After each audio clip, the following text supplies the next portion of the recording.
रूढ़िवादी समाज के लोगों से डटकर मुकाबला करने वाली पति ज्योतिराव फूले के समाज कल्याण से प्रभावित होकर पति के साथ समाज कल्याण में कंधे से कंधे मिलाकर साथ चलने वाली, शिक्षा को निजी उद्देश्य नहीं बल्कि नैतिक जिम्मेवारी कहने वाली देश की पहली समाज सुधारिका और शिक्षिका सावित्रीबाई फूले की जयंती देश में हर्षोल्लास के साथ मनाया गया। यह तस्वीर झारखंड के चतरा जिले के मयूरहंड प्रखंड के राजकीय मध्य विद्यालय पुरुलिया की है, जहां पर सावित्रीबाई फूले की जयंती पर वक्ताओं ने प्रकाश डाला।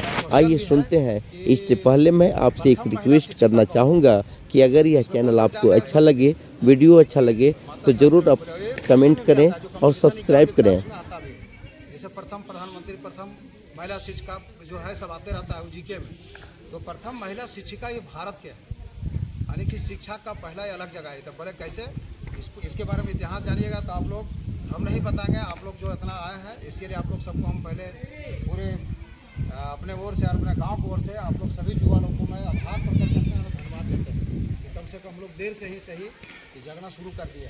तो इनके बारे में हम विशेष नहीं बताएंगे। आप लोग से निवेदन होगा कि घर में जाके और गूगल में जाके बोलिएगा कि सावित्रीबाई, माता सावित्रीबाई फूले का जीवनी हमको बता दीजिए, ये मोबाइल बता देगा आपको। और कुछ थोड़ा सा हम बता रहे हैं, इसका है शॉर्ट में ही बता रहे हैं कि जब ये इनका शादी 13 बरस में हुआ था, इनका पति के नाम था ज्योतिबा फूले। तो ज्योतिबा फूले जब आए शादी करके इनको घर में लाए थे, उस समय 13 बार मैंने क्या कहते हैं उसको, कम उम्र में जो बाल विवाह पहले प्रचलन था। तो बाल विवाह था तो शादी हो गया तो घर में आ गया। तो घर में जब आ गई तो ज्योतिबा फूले के गांव में देखा, ज्योतिबा फूले जो थे से बहुत विचारवान आदमी थे, वो मैंने लड़ाई लड़ रहे थे। तो उनको दिक्कत हो गया कि अगर हम अगर समझाने जाए महिला के घर में, जहाँ महिला के ग्रुप है, जहाँ एक पुरुष होकर जाइएगा तो थोड़ा कई तरह के आरोप लगेगा, समाज में भी लगेगा कि हाँ भाई वो कैसे चलेगा, कहाँ चलेगा 10 लोग बीच में।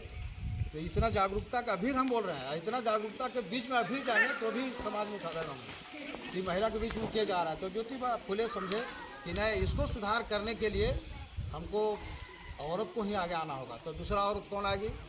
उस समय जब इतना विश्वास में था, पाखंड था, तो उन्हीं को आने चाहिए। तो अपने पत्नी को पढ़ाना शुरू किया।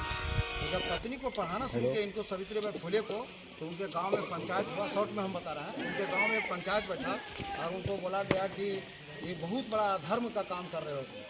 उसका बाबू ज्योतिबा फूले के पिताजी को गाँव वाला बोला कि या तो तुम इसको शिक्षा बने जो पढ़ाने का काम नहीं करोगे, क्योंकि हमारा ये धर्म का विरुद्ध है, ये बोला गया था। तो वो बोले नहीं, ये तो धर्म का विरुद्ध हो नहीं सकता, हम जब पढ़ सकते हैं तो औरत भी पढ़ सकती है, जिसे हम तो पढ़ाएंगे अपने पत्नी को। अंत में इतना कड़ा शासन हुआ कि गांव वाला उनको बैठा के ज्योतिबा फूले को और बोला गया कि आप दबाव दीजिए अपने बेटा को, या तो वो घर में गाँव में रहे चाहे तो घर से निकालिए। तो वो बोला कि कड़ा, गाँव वाला बैठ के उनको समझाया ना कि देखिए जब इतना कड़ा लीजिएगा ना तो नहीं पढ़ाएगा, और नहीं तो ऐसे ढीला कीजिएगा तो आपका बेटा है, एक बेटा तो अच्छा ठीक है करते हैं। आए उधर से शाम में बैठक करके तो खाना वाना खा के सोने लगा। तो बेटा को बुलाया कि देखो बेटा, हम निर्णय ले लिए हैं, या तो तुमको गांव हमारा घर छोड़ देना होगा, गांव में घर छोड़ देना होगा, और जब घरे छोड़ देगा तो गाँव छोड़ देगा, तो घर छोड़ देना होगा, या तो फिर पढ़ाना छोड़ देना होगा। तो अब निर्णय तुमको रात भर में लेना है, सुबह हमको तो निर्णय बता देना, यही हम लोग पूरे गाँव में बैठक। तो वो बोले कि ठीक है। रात में इन लोग को नींद नहीं आया, दोनों पति पत्नी को, ज्योतिबा फूले और सावित्रीबाई फूले को, कि भाई हम बोरिया बिस्तरा सब बांधा, इन लोग जो कपड़ा लता था एक बैग में बांधा, हम लोग घर छोड़ दीजिए, हम लोग शिक्षा का अलग जगाएंगे, हम लोग जंगल में चल जाएंगे, बाहर चल जाएंगे, जहाँ भी मिलेगा जगह वहाँ जाएंगे, लेकिन हम लोग पढ़ाएंगे तुमको और हम लोग शिक्षा को अलग जगाएंगे और समाज को हम लोग दिशा निर्देश देंगे। तो यही किया। सुबह 3 बजे भोरे उठ के और अपने पिताजी की जगह उठाया कि पिताजी हम निर्णय ले लिए। क्या लिया बेटा? तो उसको खुशी होगा कि भाई घर को नहीं छोड़ेगा। तो बोला नहीं, हम निर्णय ले लिए, हम लोग दोनों पति पत्नी देखिए बोरा बांध दिए, हम लोग अब जा रहे हैं। आप प्रणाम किया, बोला हम लोग को आशीर्वाद दीजिए, हम लोग निकलते हैं, अपना घर संभालिए, अपना समाज संभालिए, अपना गाँव को संभालिए। वो घर छोड़ के अपना निकल। पिताजी जब निर्णय दे चुका था फिर कुछ कह नहीं सकता था, अंदर से रो रहा था कि मेरा बेटा तो भाग रहा है, लेकिन फिर भी निर्णय ले रहा था कि जब गाँव का समाज के निर्णय हुआ था दे दिया। वो बाहर निकल गया। तो उसको कुछ दूर के बाद में, कुछ दूर जैसे यहाँ हुसिया गाँव है बरोटिया से आगे, तो वहाँ एगो फातिमा शेख, उस्मान शेख एक मियाँ जी था, जैसे हम लोग के सिराज मियाँ हैं, पहले टेलर के काम कर रहा था, वही पहचान में हले नहीं, तो उस उस्मान शेख नाम था उनका। तो वो देखा तो उसको बोला कि क्या बात है, कहाँ हम लोग जा रहे हैं, तो इस तरह की बात है, वो निकाल दिया गया है तो हमको बाहर जाना होगा, तो आप क्या जगह दे सकते हैं? जगह देखिए। बोला कि जगह दे भी रहे हैं और हमारी पत्नी को भी आप पढ़ाइए और हमारे घर में ही पढ़ाइए। तो उस्मान शेख अपना घर में उसको रख दिया, उसको स्कूल कर दिया और उसकी पत्नी को भी और अपनी पत्नी दोनों को पढ़ाया। और पढ़ाने के बाद जब ये लोग पढ़ भी गई, कुछ पढ़ ली, क्या एम ए पढ़ गई, मैंने पढ़ाने लिखाने भर पढ़ गई कि हम शिक्षा मैंने अगल बगल को समझा सकते हैं। तो जब उतना ही पढ़ गई और वो फातिमा शेख भी पढ़ गई तो इसका सहयोगी भी हो गई। तो ये फिर स्कूल खोली बगल बगल में जाके गए, जैसे भूया टोले गया, वो हमारा टोला गया, जावा टोला गया, घूम घूम के प्रचार करने लगी। तो जब जाने लगी यार वही स्कूल के आओ तुम लोग हमें यहाँ पढ़ो, तो इस पर क्या किया है कि गोबर और पैखाना तक भी छिटने का काम किया है कि नहीं तुम ऐसा गलत कर रहे हो, हमारा समाज का विरोध का काम कर रहे हो, तुम धर्म को नाश कर दिया, पढ़ाई नहीं पढ़ सकती है औरत को।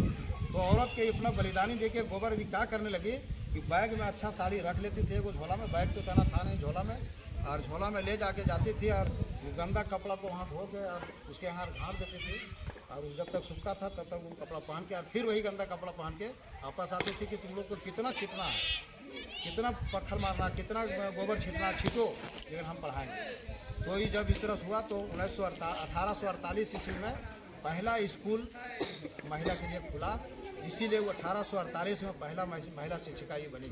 तो हम लोग को जीके में भी आता है, लेकिन दुर्भाग्य हम कहते हैं कि हमारे देश में हम किसी को, यहाँ हम राजनीतिक दल से हैं लेकिन उस बात को हम नहीं लेना चाह रहे हैं, आप लोग वैसा नहीं लीजिएगा, लेकिन हम पूरे सब राजनीतिक दल और पूरे भारत के हम सभी को मैं कहना चाह रहा हूँ कि हम लोग को इतिहास को आखिर क्यों छुपाया गया।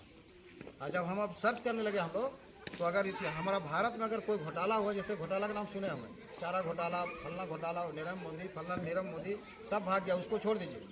जब घोटाला अगर हुआ है तो हम लोग को इतिहास का घोटाला, हम लोग को इतिहास जब आज़ादी हुआ, जब आज़ाद भारत हमारा हुआ, उसमें बड़ी कहे बोले ना कि बहुत है, बाबा साहब अम्बेडकर बहुत बोलने लगेंगे, बहुत समय लगेगा, उस पर हम लोग को आज नहीं जाना है।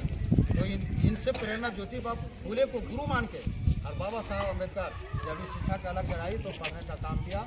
जो बाबा साहब के ऐसा अभी तक ये भी जीके में आप लोग समझ लीजिएगा कि अभी तक ना कोई उनके ऐसा पढ़ा है ना भविष्य में कोई पढ़ेगा। ये प्रश्न आता है, कोई नहीं पढ़ेगा अभी, 32 डिग्री उन्होंने दिया। तो वो ठान लिया था कि माता सावित्री बाई फूले का सपना को हम पूरा करेंगे और देश में एक अच्छा हम संविधान देंगे और ऐसा हम विचार देंगे कि हमारा देश का जो गरीब लोग है वो सब आगे आएगा। तो इस तरह से हम लोग किए और एक संविधान हम लोग को दिए। संविधान लागू होने के बाद पहले को छोड़ दीजिए, संविधान लागू होने के बाद वही संविधान से मेरा देश चल रहा है। पढ़ाई लिखाई शुरू हुआ 1950 से, स्कूल खुला सरकारी, पहले पढ़ने का अधिकार